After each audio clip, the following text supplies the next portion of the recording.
Şu halkımıza yeni bir gezek aydasım geledi.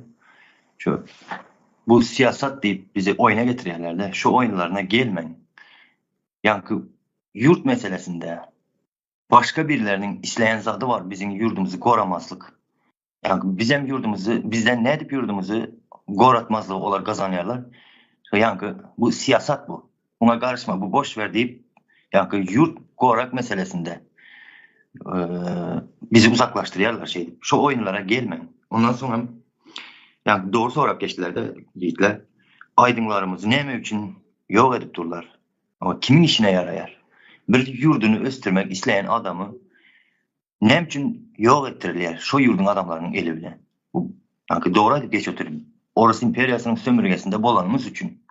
Bize yani yurdumuzu koratmacak olup ege çıkmazsın şular yurduna. Baylığını biz sömürele deyip bizi şu bu siyasat diyen oyununa getiriyorlar da.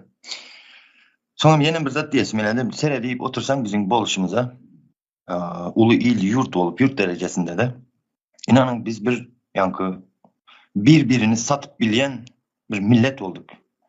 Yankı dünyada birinciliği şu oranda biz aldık diysek yanlış bulmadı.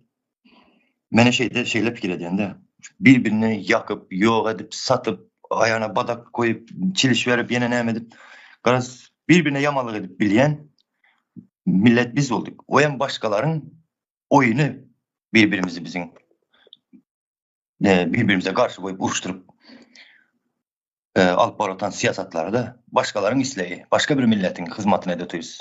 Şu oyunlarına gelip. Yani bizden başka şu arada görüne yok. Birbirini satıp bilen millet. Yani birbirini ne el desem dünyada ne el yamanlıklar olsa birbirimize edip bilen biz olduk. Şu millet biz olduk da eldeşler. Şunu görüşeyim dedim sağ olun. Yok. Nemede sistema halkı ahlaklılık derecesine getirdi da sonra nollan olmadı.